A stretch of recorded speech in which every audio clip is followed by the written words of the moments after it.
The afternoon sun bore down mercilessly on Ouagadougou's community center courtyard, transforming the dusty ground into a shimmering haze of heat. Captain Ibrahim Traoré sat beneath the sparse shade of a neem tree, its leaves offering little relief from the relentless West African sun. His military fatigues, once crisp in the morning, now carried the dust and sweat of patrol duty. A patrol that had taken him through neighborhoods where electricity remained a luxury and clean water a daily struggle. Around him, fellow soldiers lounged in various states of relaxation, their laughter punctuating the ambient sounds of Ouagadougou, the distant rumble of motorcycles navigating chaotic streets, vendors calling out their wares, and the persistent hum of a generator struggling to power the community center's ancient air conditioning unit. The air was thick with the aroma of grilled meat from nearby vendors, mixing with exhaust fumes and the earthy smell of red dust that coated everything in this season. Faded posters announcing the annual talent show hung on the concrete walls, their edges curling in the heat, colors bleached by countless suns. The same walls bore revolutionary slogans painted during more hopeful times, now fading like the promises they represented. Unity, work, progress, one proclaimed, its irony not lost on men who patrolled streets where unity fractured along ethnic lines. Work meant exploitation by foreign corporations, and progress measured in how quickly resources left the country.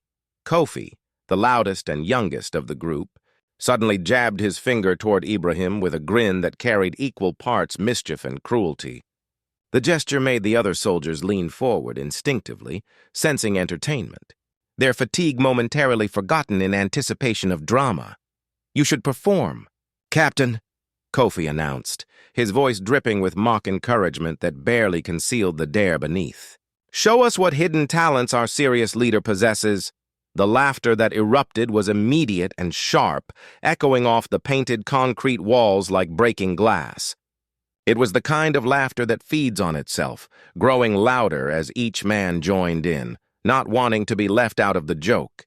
Some pulled out their phones halfway, already imagining the social media gold of their commanding officer making a fool of himself on stage. Ibrahim's jaw tightened almost imperceptibly, a small muscle jumping beneath the scar that ran along his jawline, a souvenir from a border skirmish that newspapers never reported. That official records claimed never happened. But his eyes remained steady, watching them with the patience of a teacher observing children who haven't yet learned the lesson waiting for them. "What would our serious captain do on stage?"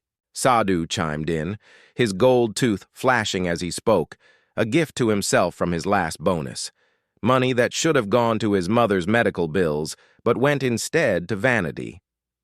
Recite military codes, demonstrate weapons assembly. The mockery multiplied, each soldier adding their contribution to the collective ridicule. They had formed a loose circle now, their body language aggressive in the casual way of men who felt safe in their numbers, protected by hierarchy and assumption. Maybe a dramatic reading of patrol schedules, or interpretive dance about supply chain management. The suggestions grew more absurd, the laughter more confident, feeding on itself like wildfire in dry season.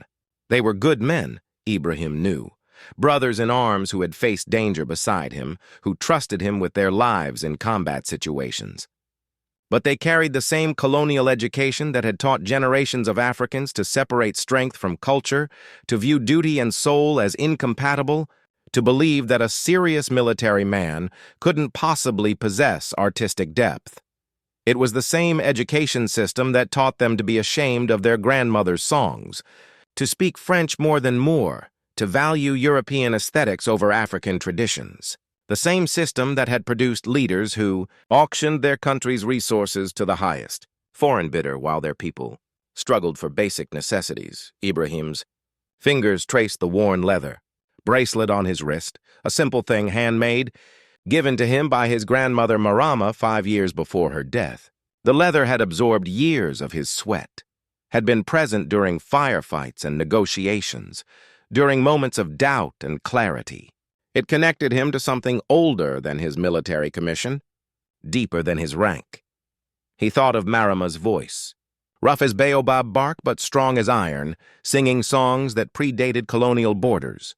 that carried memory from times when African civilizations rivaled any on Earth. She had sung during Sankara's revolution, when hope felt tangible, when dignity seemed possible, when sovereignty appeared within reach. She had sung after Sankara's assassination, when hope died, but memory refused to.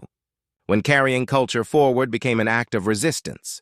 The challenge hung in the air like smoke from burning fields, visible and inescapable. Every eye was upon him now, waiting for him to laugh it off, to participate in his own diminishment, to stay safely within the boundaries they had drawn around him. The expected response was to wave them away, to maintain his serious demeanor, to keep art and duty in their separate boxes where colonial education had placed them. But something ancient stirred in Ibrahim's chest. Something that remembered when Mossi warriors were also poets, when strength and song were never enemies but allies, when leadership meant embodying all aspects of humanity rather than fragmenting into acceptable roles. "I'll do it," Ibrahim said quietly, his voice cutting through the noise like a blade through silk. The effect was instantaneous. Laughter died mid-breath, replaced by shocked silence that felt heavy as humid air before a storm. Then came nervous chuckles as the men tried to determine if their captain was joking, if this was some elaborate counter-prank they hadn't anticipated. Kofi's grin faltered, uncertainty flickering across his face like candlelight in wind. This wasn't the script. The joke required Ibrahim to refuse, to maintain his serious military persona, to confirm their assumptions. His acceptance disrupted everything. "You're joking, right?" Sadhu asked, his tone shifting from mockery to genuine confusion, his gold tooth no longer flashing because his smile had disappeared. "Captain, we were just playing around. You don't have to register me," Ibrahim interrupted, standing slowly and brushing red dust from his pants. His tall frame cast a long shadow across the group, and suddenly they seemed smaller than before, younger, more uncertain. The courtyard seemed to hold its breath, one soldier would later describe it. Even vendors paused mid-transaction, sensing something significant unfolding. Though they couldn't name what, Kofi looked at the others, searching for support, finding only wide eyes and open mouths that offered no guidance. His position on the organizing committee had been a source of pride, a small bit of authority that elevated him among his peers. Now it felt like a burden, a responsibility he hadn't wanted. "Captain, this was just... we were playing," Kofi stammered, suddenly uncomfortable with the weight of his own joke. "You don't need to prove anything to us. We respect you." But Ibrahim's expression revealed nothing. Not anger, not hurt, not triumph. Only the same calm determination that had carried him through battles most of these young men could barely imagine, through political complexities they didn't understand, through moral compromises required by military service in a country still finding its way toward true sovereignty. "I know what it was," Ibrahim replied, and a slight smile touched his lips that didn't quite reach his eyes, a smile that could mean anything or nothing. "Register me anyway."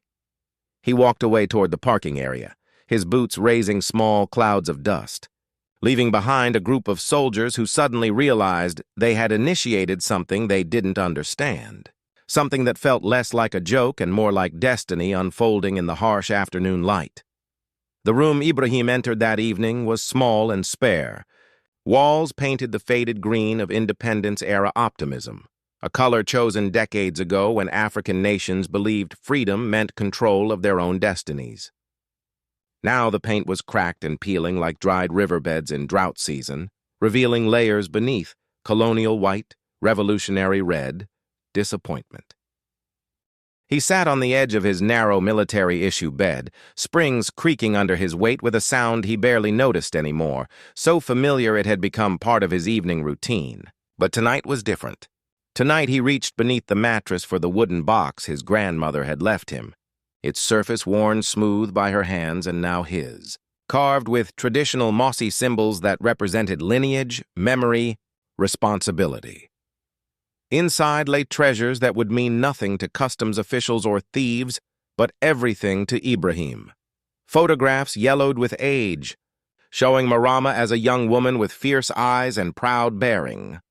Letters written in careful French and flowing Moor, fabric scraps from traditional ceremonies, and most precious, a worn cassette tape, its label handwritten in her deliberate script, Songs of Resistance. 1983-1987. The tape held recordings of Marama singing during Thomas Sankara's revolution, that brief shining moment when Burkina Faso, renamed from Upper Volta to mean Land of Upright People, had dared to imagine African solutions to African problems. When hope felt tangible as millet grain between fingers, when possibility seemed infinite, when dignity appeared achievable, Ibrahim had been just a child then, too young to understand why adults whispered about sovereignty and self-determination with tears streaming down their faces. Too innocent to grasp why his grandmother sang with such intensity, such urgency, as if her voice alone could hold back the tide of compromises and betrayals that would eventually drown Sankara's vision. But he remembered those evenings vividly, their family compound filling with neighbors, Marama's voice rising into the darkening sky, children dancing without understanding the weight of the words they moved to, adults standing still with expressions mixing joy and sorrow, hope and fear. She had been a griot's daughter, born into a lineage of storytellers who carried centuries in their throats, whose voices preserved history that written records erased or revised. Her father had sung for chiefs before colonization, had witnessed the French arrival and the systematic dismantling of mossy authority structures. He had taught Marama that songs were weapons disguised as entertainment, that memory was resistance, that every story told was a refusal to forget. Marama had watched French colonizers try to silence African languages, declaring them primitive, banning them from schools, teaching African children to be ashamed of their mother tongues. She had watched puppet presidents installed by Paris, leaders who performed sovereignty while selling their country's resources, who spoke eloquently about independence while keeping French military bases on African soil. She had watched her own son, Ibrahim's father, die young from preventable illness because the hospital had no medicine, only excuses and corruption, because pharmaceutical companies found more profit elsewhere, because African lives were calculated differently in global economic equations. When Sankara came to power in 1983, preaching African solutions to African problems, advocating for debt cancellation and food sovereignty, Marama had wept openly in the streets of Ouagadougou. She was 53 then, old enough to have survived disappointment after disappointment, but young enough still to dare hoping one more time. She taught Ibrahim secret things during those revolutionary years. How a song could encode a message that surveillance couldn't intercept, how rhythm could organize resistance by synchronizing hearts and minds, how beauty itself was a form of defiance against systems that wanted Africans to believe they were ugly, primitive, inferior. They want us to forget we are descended from empires, she had told him one night, her hands rough from washing clothes at the river because indoor plumbing remained fantasy for their neighborhood. Her fingers had touched his forehead with the tenderness of blessing and warning both. They want us to think we were always poor, always helpless, always waiting for salvation from elsewhere. But we built universities when Europeans were illiterate. We had sophisticated governance systems when they were tribal barbarians. We navigated by stars, performed complex surgery, created art that still baffles their experts. Her voice had been fierce in the darkness, competing with generators and distant music, insisting that memory was survival after Sankara's assassination in 1987, gunned down by his friend Ibrahim Traoré in a coup backed by foreign powers who found Sankara's independence inconvenient.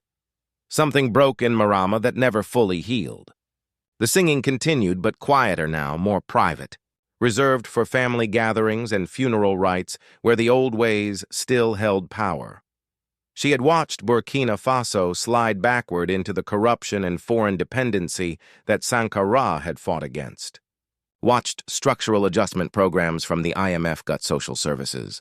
Watched mining companies extract uranium and gold while leaving poisoned water and poverty. Watched a generation grow up without knowing what sovereignty tasted like, what dignity felt like, what it meant to stand tall in your own land. Ibrahim remembered her final years when illness, cancer, treatable in wealthy nations but fatal here, had hollowed her body but couldn't touch the steel in her spirit. She had grown thin as dry season grass, but her voice remained strong, her eyes clear, her purpose unwavering. She had made him promise something specific on her deathbed, gripping his hand with surprising strength for someone so wasted, her bones sharp against his palm. "Don't let them make you ashamed of your voice," she had whispered. "Each word an effort, each breath precious and counted. Not your singing voice alone, your whole voice, your whole self. They want African men to be soldiers, laborers, servants. They don't want poets or philosophers or artists. They want you fragmented, compartmentalized, useful but not whole. Promise me you'll stay whole." He hadn't understood then. He was training to be a soldier, not a singer. His life path seemed clear. Serve his country, protect his people, rise through the ranks, retire with honor. Art seemed irrelevant to that trajectory, a luxury for others, a distraction from duty. But she had smiled with knowing sadness, seeing something he didn't, understanding futures he couldn't imagine. She had pressed the wooden box into his hands, making him promise to keep it safe, to listen to the tapes, to remember. Now, 7 years after her death, sitting in his small room as evening deepened into night, Ibrahim understood what she had meant. The tape player he owned was ancient, held together with electrical tape and prayer, one speaker broken so sound came only from the left side. But it still worked, still played, still connected him to her voice across the barrier of death. He pressed play with fingers that trembled slightly, and Marama's voice filled the small room, powerful, unpolished, absolutely true, singing about land and labor and the dignity of people who refused to kneel. The song was in Moor, his mother tongue, the language colonizers had tried to erase from schools and government, the language that held concepts French couldn't translate, that carried worldviews Europe couldn't comprehend. Neb cum tigzi, neb cum xylem. The land knows us. The land remembers us, her voice insisted, defiant against forgetting. Tears came without permission, sliding down Ibrahim's face as he listened to a ghost teach him what he'd forgotten, what he'd been trained to suppress, what colonization had tried to extract from his very soul. Outside his window, Ouagadougou's lights flickered. Unstable electricity. Another reminder of promises broken by leaders who served foreign interests over their own people. Another sign of incomplete sovereignty. Decolonization left unfinished. Ibrahim's lips began to move, forming words he thought he'd lost. Melody returning like muscle memory, like breathing, like something essential that had been held underwater but refused to drown. His voice was rough at first, unpracticed, hesitant. But gradually something shifted. The notes found their proper places in his throat. His breath learned to carry melody the way wind carries seeds, naturally, inevitably, purposefully. He played the tape 3 times that night, singing along, letting his grandmother's voice teach his voice, letting memory reclaim what shame had surrendered. By the 3rd playing, he was no longer following but harmonizing, adding his own interpretation, making the old song new again, proving that tradition isn't static preservation, but living practice. When he finally turned off the player, the silence felt different. Not empty, but full of presence. As if Marama stood in the corner smiling, satisfied, knowing her grandson was finally beginning to understand. Ibrahim woke at dawn as always, his internal clock needing no alarm. But this morning felt different, heavy with the weight of a promise he wasn't sure he could keep, charged with anticipation and dread in equal measure. The familiar routine, 50 push-ups, cold shower from the bucket, hot water, another luxury his building lacked. Strong coffee sweetened with condensed milk, felt different now, like preparing for battle rather than beginning an ordinary day. The barracks were quiet at this hour. Other soldiers still wrapped in sleep's mercy, their snores and breathing creating a rhythm Ibrahim had long since learned to ignore. He was grateful for the solitude, for time to think without performance, to feel without witnesses. He stood before the cracked mirror nailed to his wall, studying his reflection as if seeing a stranger. Close-cropped hair graying at the temples despite his 38 years, stress aged soldiers faster than civilians realized. eyes that had witnessed too many funerals, military and civilian, for fallen comrades and shot protesters. The scar along his jawline from a border skirmish that newspapers never reported, that official records claim never happened, that left him with permanent nerve damage and occasional pain. "What are you doing?" he whispered to his reflection, half expecting an answer that made sense, that provided certainty, that removed the fear coiling in his stomach like a snake. His grandmother's voice responded instead, a memory so vivid it felt like haunting, like possession. "Courage isn't the absence of fear, Ibrahim. It's doing what must be done despite the trembling. The bravest warriors I knew were terrified before every battle. They fought anyway, because something mattered more than safety." The day passed in a blur of meetings and training exercises that felt surreal, as if Ibrahim occupied two realities simultaneously, the practical world of military duties and the interior landscape of preparation, doubt, determination. His thoughts kept returning to the performance like a tongue returning to a painful tooth, unable to leave it alone despite the hurt. He had chosen his song carefully during his late-night session with Marama's tape. Not one of her revolutionary anthems. Those felt too obvious, too political for a first performance, too likely to be dismissed as propaganda. Instead, he selected something older, a traditional Mossy song about a warrior named Naba who laid down his spear to build a well for his village. The metaphor felt appropriate, resonant with what Burkina Faso needed. Strength redirected from destruction toward creation. Violence transformed into service, power used to nurture rather than dominate. It was the same message Sankara had preached, the same vision Marama had sung, the same principle that made sovereignty meaningful, power exercised for the people rather than over them. During lunch break, Ibrahim found himself humming the melody under his breath, testing phrases, finding his breathing points. Sadhu gave him a strange look across the mess hall, uncertain how to interpret this behavior from their usually serious captain.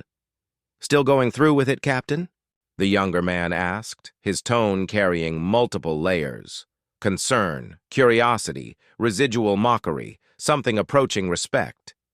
Ibrahim simply nodded, watching uncertainty flicker across Sadhu's face.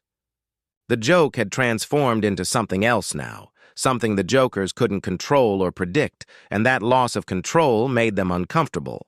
What if Ibrahim succeeded? What would that mean for their assumptions about him, about themselves, about what military service required? As evening approached, Ibrahim returned to his room and played his grandmother's tape again, letting her voice fill the spaces where doubt tried to grow.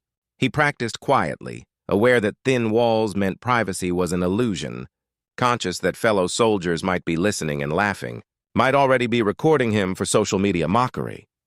His voice felt rusty at first, unpracticed, a tool left too long in rain and neglect. The notes cracked and wavered, the pitch wandered, the breathing felt forced and unnatural.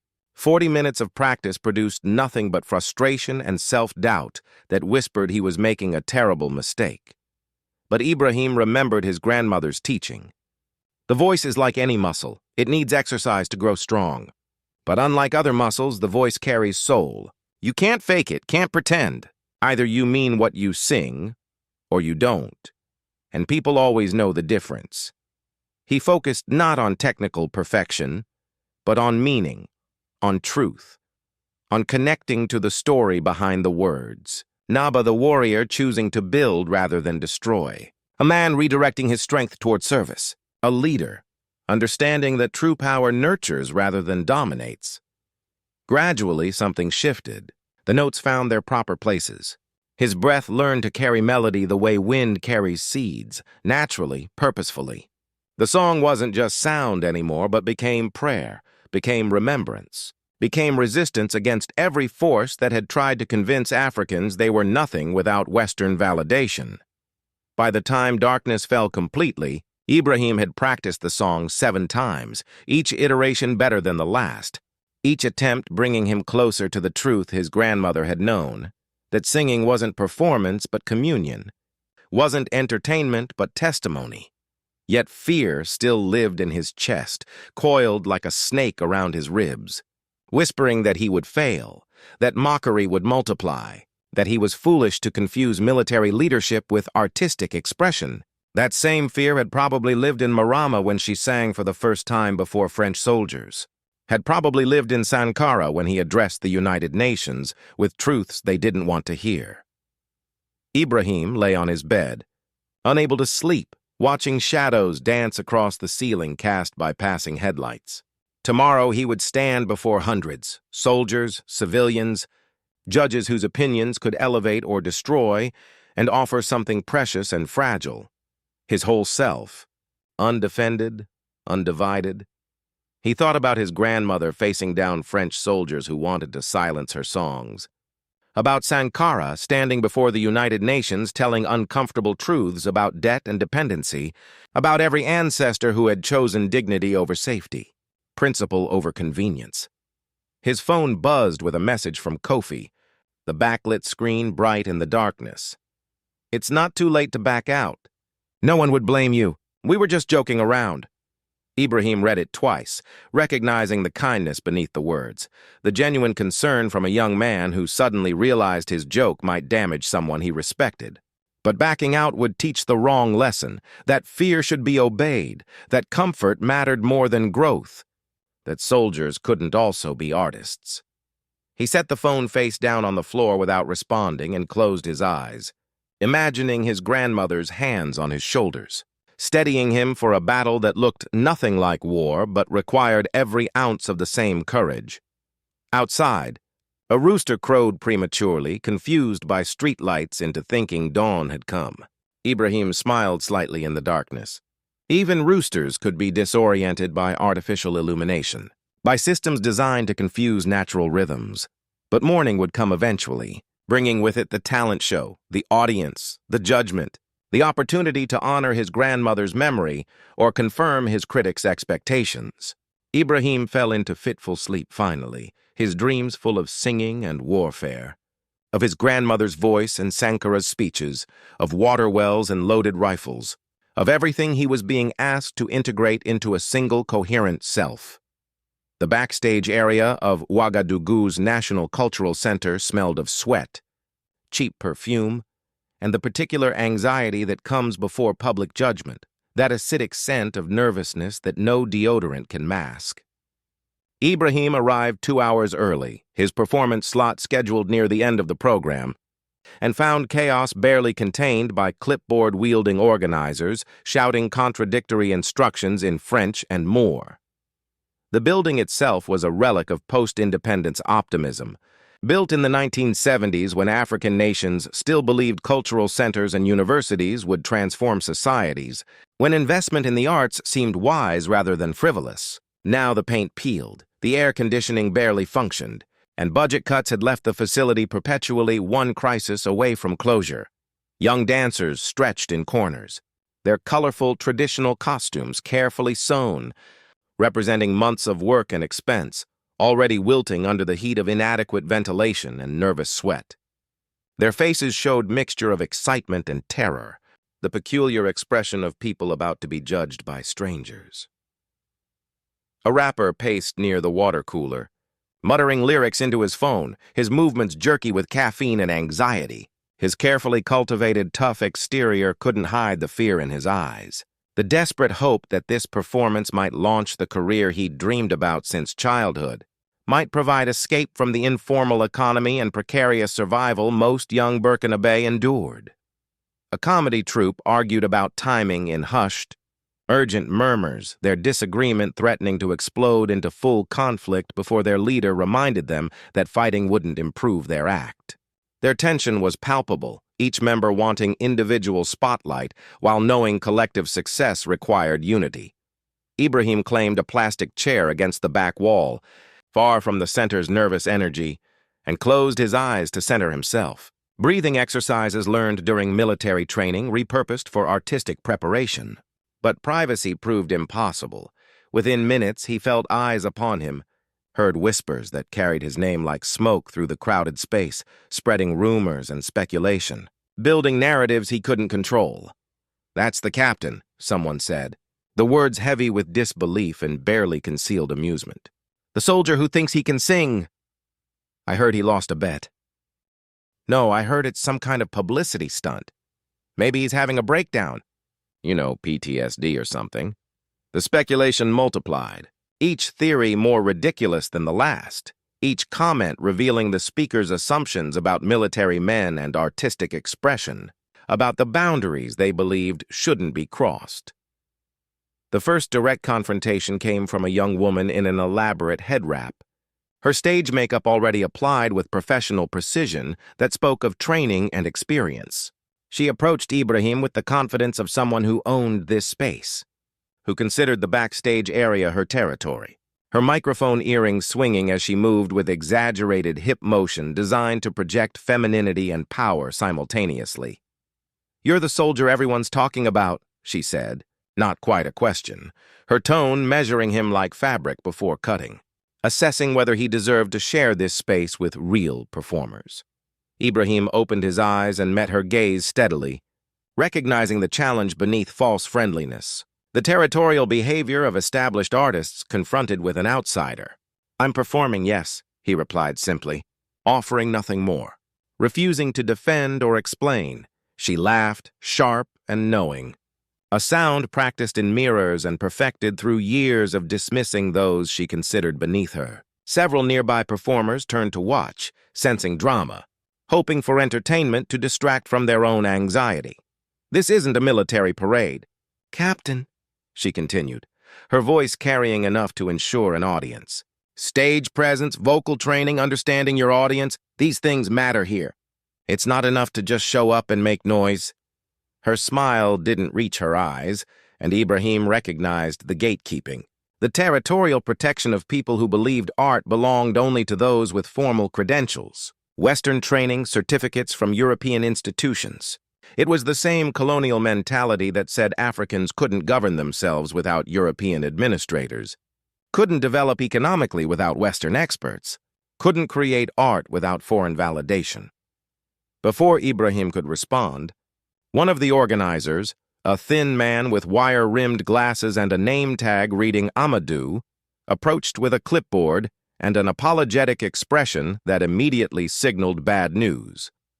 "Captain Traoré, there's been a concern raised," Amadou began, his voice dropping to a whisper meant to spare Ibrahim embarrassment, but which only drew more attention. "Some committee members feel that including a military officer might politicize the event given the current climate." The words landed like stones in still water, ripples of implications spreading outward. Ibrahim's jaw tightened as understanding crystallized with sharp clarity. They wanted him gone, not because of his talent or lack thereof, but because his presence made people uncomfortable. Military officers were supposed to stay in their designated boxes: security, violence, order. Art was for others, for civilians, for those who had attended proper schools and earned proper credentials. The woman in the elaborate head wrap, Amina, he would later learn, crossed her arms, satisfaction flickering across her face, clearly the source of this concern. She had gone to the committee with complaints wrapped in noble language about artistic standards, but motivated by territorial instinct and personal insecurity. Around them, other performers pretended not to listen while hanging on every word, their own anxieties momentarily forgotten in favor of someone else's drama. "I registered properly," Ibrahim said quietly, his military training keeping his voice level even as anger heated his blood like fever. "I followed every rule. I paid the registration fee. My name is on the official program that's already been printed and distributed." Amadou shifted uncomfortably, glasses sliding down his nose, caught between authority and conscience, between political pressure and basic fairness. "Yes, technically that's all true, but we could say there was a scheduling conflict. Offer you a future slot, perhaps at a smaller venue where your presence would be less conspicuous." The suggestion hung between them, a diplomatic lie wrapped in false courtesy, the kind of compromise that seemed reasonable until you recognized the principles being sacrificed. Ibrahim thought of his grandmother being told her songs were too political for public performance during the post-Sankara years. He thought of Sankara being called too radical for suggesting Africans should control their own resources. The same machinery of exclusion, just wearing different clothes, speaking softer words, but serving the same function: keeping people in their designated boxes, maintaining social order, preventing uncomfortable questions. "I'm performing tonight," Ibrahim said. Standing to his full height, 6'2" in his boots, his physical presence suddenly impossible to ignore. "Unless you plan to have me forcibly removed?" Which I suspect would create exactly the kind of scene you're trying to avoid. The question carried weight beyond its words, and Amadou stepped back, recognizing a line he wasn't willing to cross, understanding that physical confrontation with a military officer would generate worse publicity than simply allowing him to perform and likely fail, which seemed the probable outcome anyway.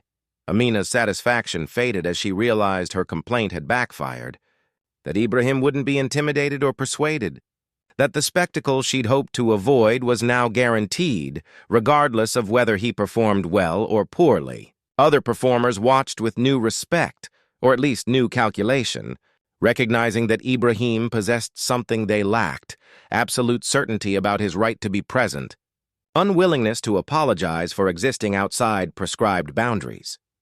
The hours before his performance stretched like taffy, simultaneously too fast and too slow.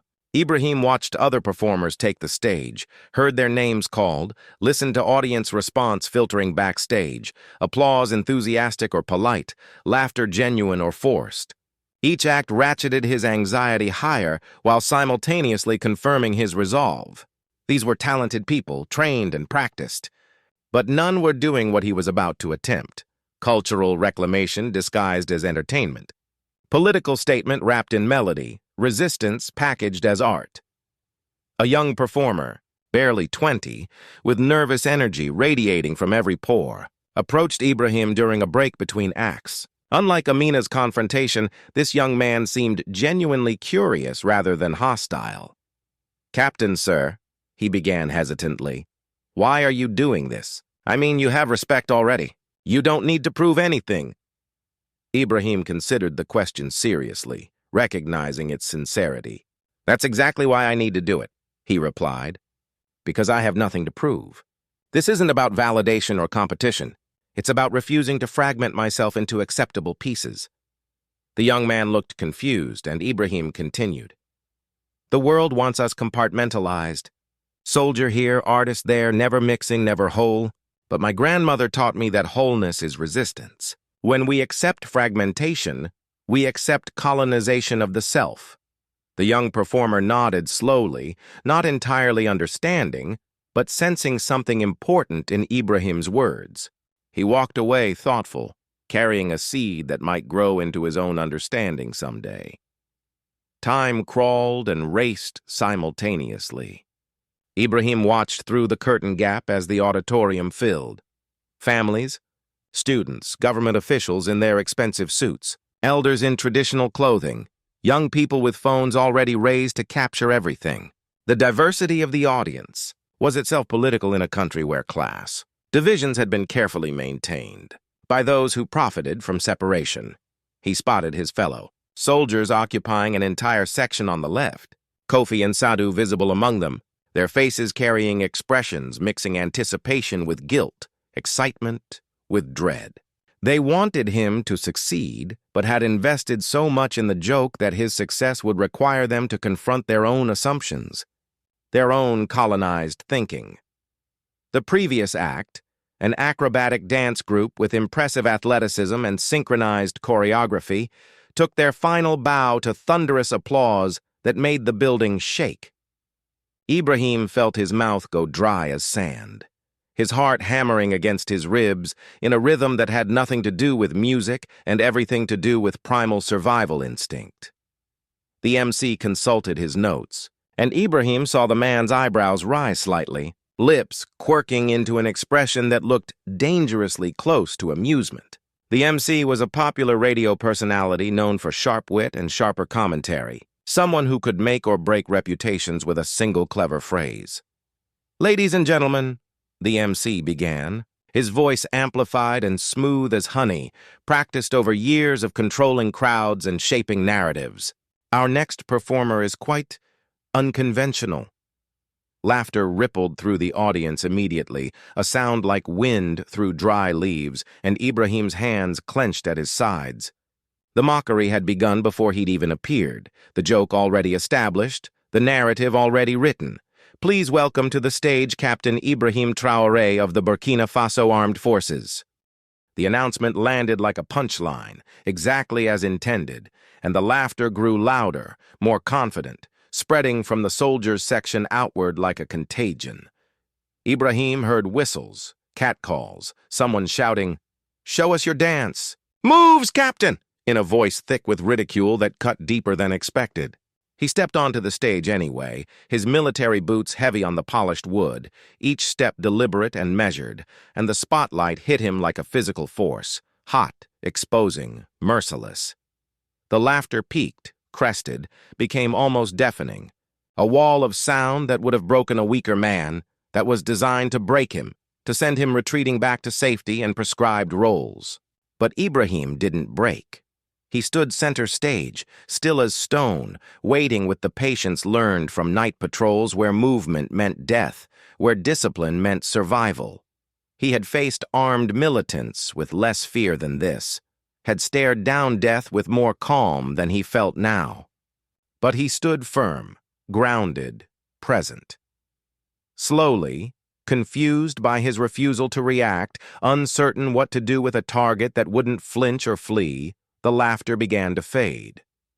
The silence that replaced it felt fragile, dangerous, pregnant with possibility and threat. You could hear people shifting in seats, clearing throats, whispering questions to neighbors. Ibrahim's eyes swept across the audience deliberately, methodically, the way he surveyed terrain before engagement. And in that moment, everything shifted. He wasn't a joke anymore. He was a soldier assessing terrain, a leader measuring his people, a man deciding whether they deserved what he was about to give them, whether they were worthy of his vulnerability. In the front row, an elderly woman, in traditional fabric, leaned forward, her weathered face suddenly intent, as if she recognized something the others had missed. Perhaps a resemblance to someone she'd known long ago.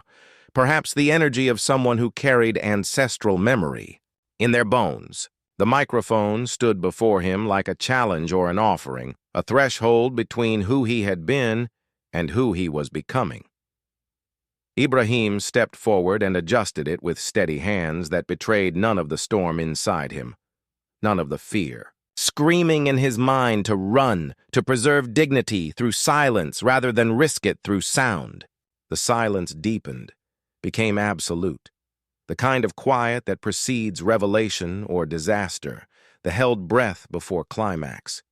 Someone in the audience coughed, and it echoed like thunder in the charged atmosphere. 800 people waited, suspended between mockery and curiosity, between predetermined conclusions and genuine openness. He could see Kofi's face now, pale despite his dark skin, eyes wide with dawning realization that this had gone too far, that whatever happened next would be his responsibility, that jokes have consequences that extend beyond laughter. Sadhu sat, frozen beside him, his gold tooth no longer visible because his mouth hung open in apprehension rather than closed in smug anticipation. The stage lights were hot, unforgiving, revealing every imperfection, every bead of sweat forming on Ibrahim's forehead, every micro-expression that might betray weakness. He let himself be seen completely, didn't hide behind performance or pretense or the mask of military authority. This was the risk. Total exposure, absolute vulnerability, offering his whole self to people who had already decided to mock him. He thought of his grandmother, Marama, standing before French soldiers, opening her mouth to sing when silence would have been safer, when compliance would have been easier. He thought of Sankara speaking truth to the United Nations when lies were expected, when comfortable falsehoods would have earned applause. He closed his eyes, drew breath deep into his belly where courage lives, where ancestors reside, where truth cannot be destroyed by fear, and began to sing. The first note emerged from Ibrahim's throat like water from a long dry well, rough, uncertain, searching for its path. It was a low hum, traditional mossy style, the kind of sound that predated microphones and electric lights, that belonged to villages and firelight and ancestral memory stretching back centuries before borders were drawn by European hands on maps that divided families and fractured nations. The sound carried weight beyond its volume, a vibration that seemed to bypass ears and speak directly to something older in the listeners, something buried beneath layers of Western education and modern anxiety. This wasn't the smooth, polished sound they expected from trained vocalists. This was raw, primal, honest, the sound of earth and blood and memory. The auditorium held its breath, suspended between mockery and curiosity as Ibrahim's voice found its footing and began to climb. His vocal cords, unused to this kind of work, initially protested with slight cracks and wobbles that would have been disastrous for a conventional performance, but somehow added authenticity to what he was attempting. Not perfection, but truth. Not entertainment, but testimony. The melody was ancient, passed down through generations of griots who had memorized thousands of songs, who served as living libraries in societies that trusted human memory more than written records. The tune itself encoded history. Each phrase represented a generation, each repetition a cycle of seasons, each variation a branch of lineage extending back to times when mossy kingdoms commanded respect and resources, when African civilizations rivaled any on earth. Ibrahim sang with a soldier's precision and a grandson's devotion, each word carefully pronounced in Moor, the language that held concepts French couldn't translate, words for collective responsibility that had no English equivalent, phrases describing relationships to land that Western property law couldn't comprehend, ideas about time that linear chronology couldn't capture. His eyes remained closed, shutting out the audience, the stage, the modern world entirely, retreating into a space where only the song existed, where his grandmother's voice harmonized with his own across the barrier of death, where ancestors stood witness to this act of cultural reclamation disguised as entertainment. The words spoke of a warrior named Naba who traded his spear for a hoe, who chose to feed his people rather than conquer his enemies, who understood that true strength nurtures rather than destroys. The story was simple on its surface. A children's tale, really, the kind grandmothers told to teach values, but it carried layers of meaning that resonated differently for different listeners. For elders, it recalled pre-colonial governance systems where chiefs were judged by their people's well-being rather than their military conquests. For middle-aged listeners, it echoed Sankara's message about self-sufficiency and agricultural independence. For young people, it offered an alternative vision of masculinity and power that contradicted everything Western media had taught them. As Ibrahim's voice steadied and grew stronger, moving from uncertain beginning to confident continuation, something shifted in the room, a collective intake of breath, a leaning forward, as if the audience had just realized they were witnessing something they hadn't paid for, something more significant than a talent competition, something that might change them if they allowed it. The song's second verse brought a change in tempo, and Ibrahim's voice rose with it, no longer rough, but clear as morning sky after rain, pure as water from a deep well. His vocal training was happening in real time, his instrument adjusting and improving with each phrase, muscle memory awakening from long dormancy. He sang of dry seasons and patient waiting, of seeds planted in faith that water would eventually come, of labor that trusts in cycles beyond immediate gratification. The metaphor wasn't subtle. Everyone in that room knew Burkina Faso's struggles intimately. The corruption that drained resources like drought drained reservoirs. The foreign powers that extracted wealth like locusts stripped fields. The patient suffering of people who kept planting despite repeated failures, who kept hoping despite endless disappointments. But Ibrahim didn't preach or explain or politicize explicitly. He simply sang truth wrapped in beauty, let the story speak for itself, trusted the audience to make connections their minds were perfectly capable of making without his instruction. This was the griot tradition, Not telling people what to think, but giving them stories that revealed what they already knew but had forgotten or been taught to ignore. His hands, which had hung awkwardly at his sides during the first verse, now moved with the music. Small gestures, nothing theatrical or studied, just the natural motion of a body remembering what colonization had tried to make it forget.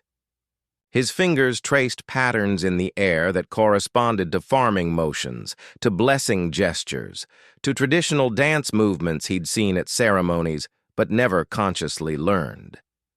The movement was involuntary, autonomous, as if his body possessed knowledge his conscious mind didn't, as if generations of ancestors were moving his limbs, guiding his expression, ensuring the performance carried not just his individual voice, but their collective testimony. In the soldiers section, Sadhu's mouth hung open. His earlier mockery transformed into something approaching awe, his gold tooth catching light as his jaw went slack. Beside him, other military men who had laughed just minutes before now sat, motionless, their faces showing confusion, recognition, shame, pride, a complex mixture of emotions they couldn't name or control. They were witnessing one of their own transcend the limitations they had imposed on him, and his transcendence implicitly challenged the limitations they had imposed on themselves. If Ibrahim could be both soldier and artist, both warrior and poet, what did that say about their own fragmented existences? What possibilities had they surrendered in the name of acceptable masculinity? The elderly woman in the front row had tears streaming down her face, her lips moving silently, singing along with words she somehow knew, perhaps from her own grandmother, perhaps from village ceremonies in her youth, perhaps from dreams where ancestral memory speaks louder than waking education. Her weathered hands gripped the armrests of her seat as if she might float away without anchoring, as if the song might lift her entirely out of this degraded present into a remembered past where dignity still existed. Ibrahim opened his eyes for the final verse, and his gaze swept across the audience with the same intensity he brought to addressing his troops before dangerous missions. But now there was no laughter, no phones raised to capture his failure for social media entertainment. Only faces frozen in attention, trapped in the grip of something larger than entertainment, something that demanded their full presence. The transformation was visible, almost physical. Backs straightened, eyes widened, breathing synchronized. The audience was no longer a collection of individuals waiting to be entertained, but had become something collective, unified by the experience of witnessing truth spoken beautifully, by the rare gift of seeing someone refuse fragmentation and offer their whole self without apology or defense. He sang of the harvest that came after Naba's sacrifice, of children fed and villages thriving, of dignity restored through service rather than domination, of wells that kept giving long after the digger had died, of legacy measured not in conquest but in sustained nourishment. His voice cracked slightly on the highest note, a moment of imperfection that somehow made everything more real, more human, more devastating in its honesty. That crack revealed effort, vulnerability, the strain of reaching beyond comfortable limitations. It was the sound of someone giving everything they had, holding nothing back, risking complete failure in pursuit of complete truth. And paradoxically, the imperfection made the performance more perfect, more authentic, more worthy of respect than technical polish ever could. The song spoke directly to Burkina Faso's present hunger, not for food alone, though that remained real and urgent, but for leadership that served rather than exploited, for pride that didn't require permission from former colonial masters, for sovereignty that meant more than flags and anthems, but actual control over resources and destiny.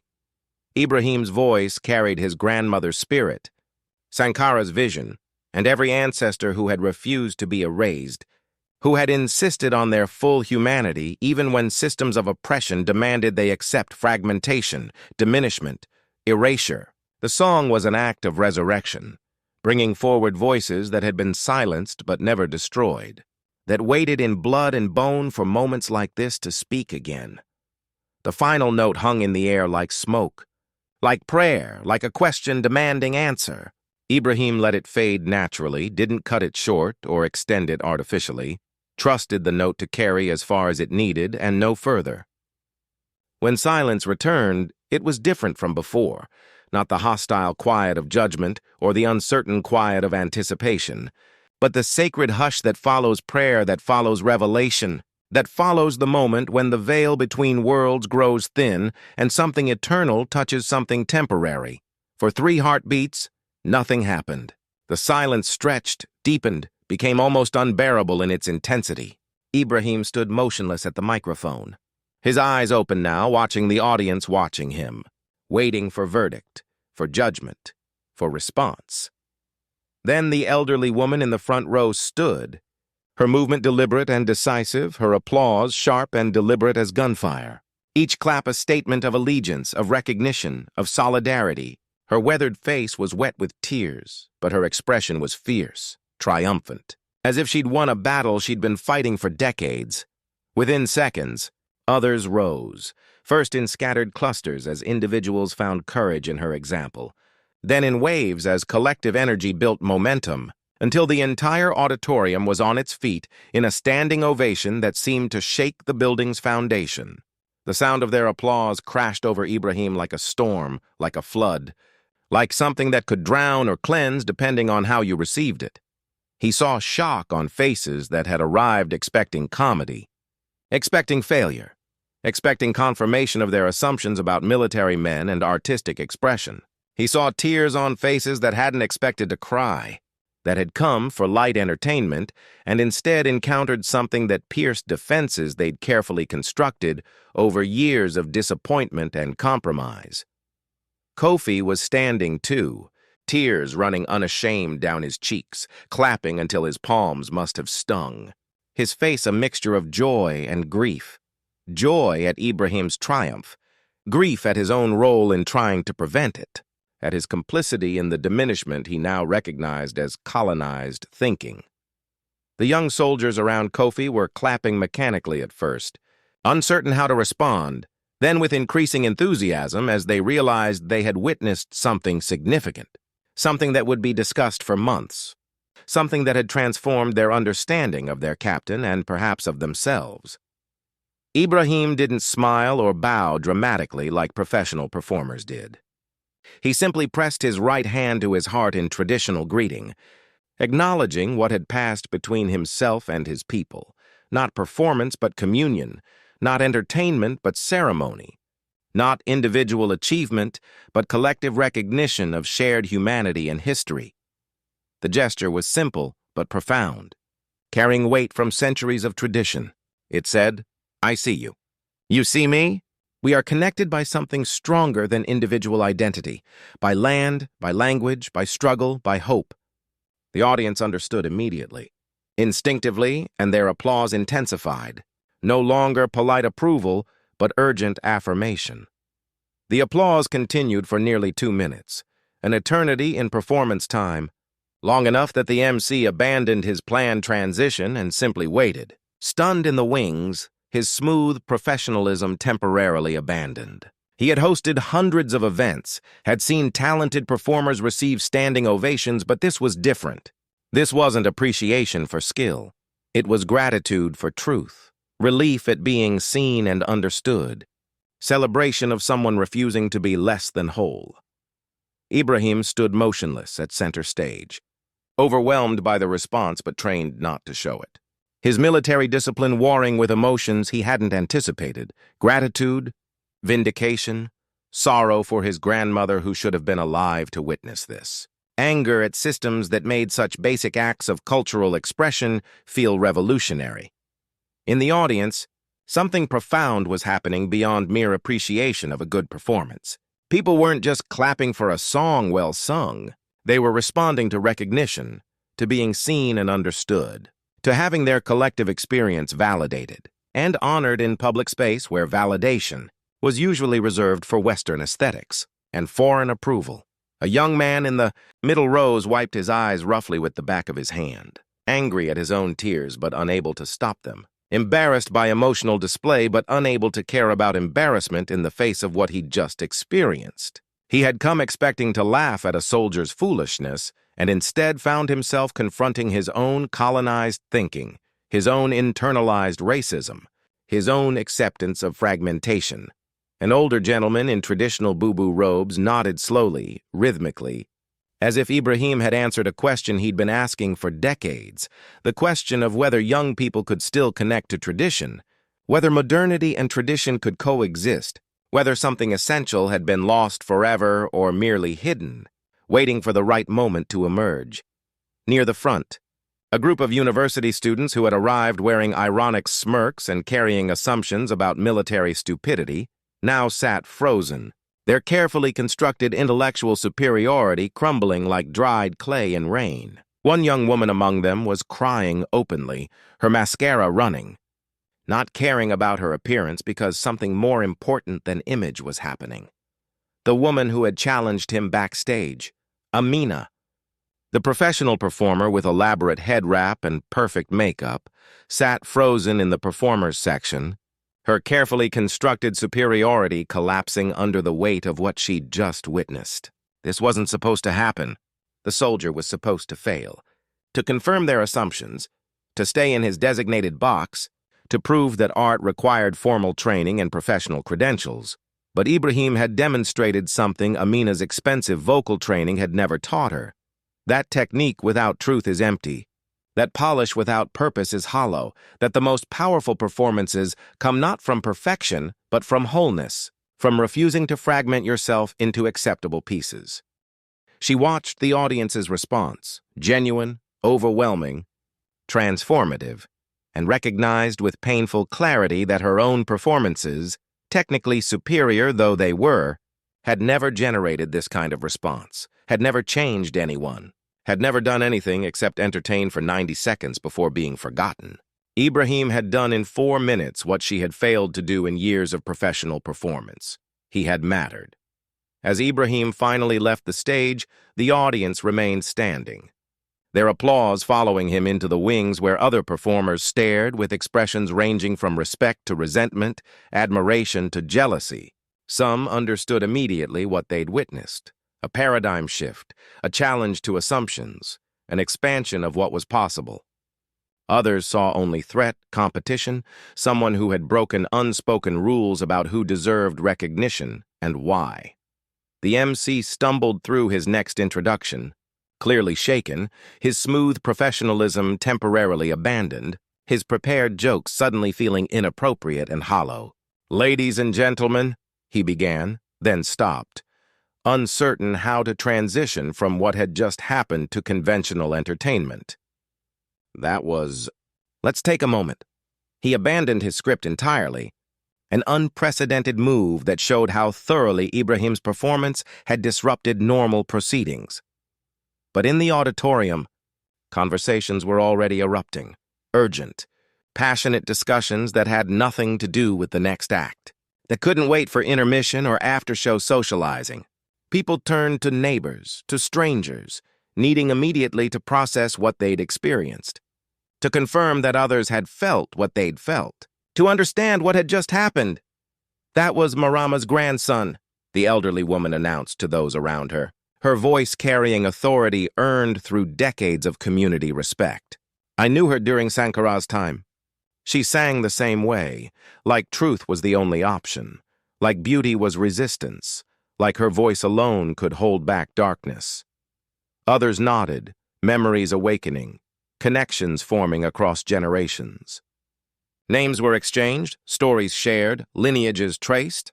The elderly woman became impromptu historian, explaining to younger listeners who Marama had been, what Sankara's era had meant, why tonight's performance carried significance beyond individual talent. Young people pulled out phones, not to mock, as they'd initially planned, but to search for information, suddenly hungry to understand the lineage they'd just witnessed, desperate to learn what their education system had failed to teach them. They typed searches: Marama singer Burkina Faso, Thomas Sankara revolution songs, Mossy traditional music, cultural resistance West Africa. The song had done what good art always does. It had made the invisible visible, given voice to collective longing that had no other outlet. created space for conversations that needed to happen but had been suppressed by social pressure, by internalized colonization, by the tyranny of Western standards that measured worth by proximity to European norms. During intermission, which came early because the MC needed time to regain composure, the lobby became a space of heated debate rather than casual mingling. Groups formed organically, strangers united by what they'd experienced, trying to process why a simple song had affected them so deeply, had reached past intellectual defenses to touch something primal and essential. He sang about sovereignty without saying the word, a university student declared to his friends, his hands gesturing excitedly, his academic vocabulary suddenly feeling inadequate for what he needed to express, about choosing to build instead of destroy, about redirecting strength toward service. That's what we need. Leaders who plant instead of pillage, who dig wells instead of graves. An older woman disagreed gently but firmly. It wasn't about politics, child. It was about remembering who we are, where we come from, about refusing to be ashamed of our grandmothers' voices, our traditional ways, our languages that carry wisdom French cannot translate. A middle-aged businessman in expensive suit interrupted, "With respect, it was about both. The personal is political. When we accept fragmentation, soldier here, artist there, never mixing, we accept colonization of the self. Ibrahim refused that fragmentation, and his refusal was inherently political. Perhaps all were true. Perhaps the song had worked on multiple levels simultaneously, personal and political, cultural and strategic, individual and collective. Perhaps its power came precisely from refusing to choose one interpretation over others, from containing multiplicities that simple explanations couldn't capture. Near the refreshment table, Kofi stood alone, staring at nothing visible, replaying his mockery in his mind and finding it shameful, unworthy, revealing of his own internalized colonization. He had meant to humiliate Ibrahim, to put him in his place, to reinforce boundaries that kept soldiers separate from artists, that kept people fragmented and manageable. Instead, he had inadvertently created a catalyst, had pushed Ibrahim toward a moment that would be discussed for weeks, that might genuinely change things. The irony was sharp enough to cut. His attempt at diminishment had produced elevation, his mockery had generated triumph. His joke had spawned something that looked increasingly like cultural revolution. Back in the auditorium, as the show resumed after extended intermission, people struggled to focus on subsequent performances. Not because those performances were poor. Many were technically excellent, professionally executed, entertaining, but because Ibrahim had shifted something fundamental in the room's energy and expectations. A talented rapper took the stage and delivered technically perfect verses about struggle and aspiration, his flow impeccable, his wordplay clever, his stage presence commanding. The audience applauded politely, appreciatively, but the applause felt hollow compared to what Ibrahim had received. The rapper's performance, competent though it was, felt disconnected from soil, from history, from anything deeper than individual ambition and commercial appeal. An acoustic guitarist performed an intricate piece that demonstrated years of training and practice, her fingers moving across strings with precision that bordered on miraculous. Beautiful, certainly. Impressive, undoubtedly. But it didn't matter, didn't change anyone, didn't connect to anything larger than individual technical achievement. The judges whispered among themselves during acts, their scoring criteria suddenly inadequate for measuring what mattered, their rubrics designed for technical evaluation now feeling beside the point. How do you score truth? How do you measure cultural reclamation? How do you quantify the impact of someone refusing fragmentation in a world that demands it?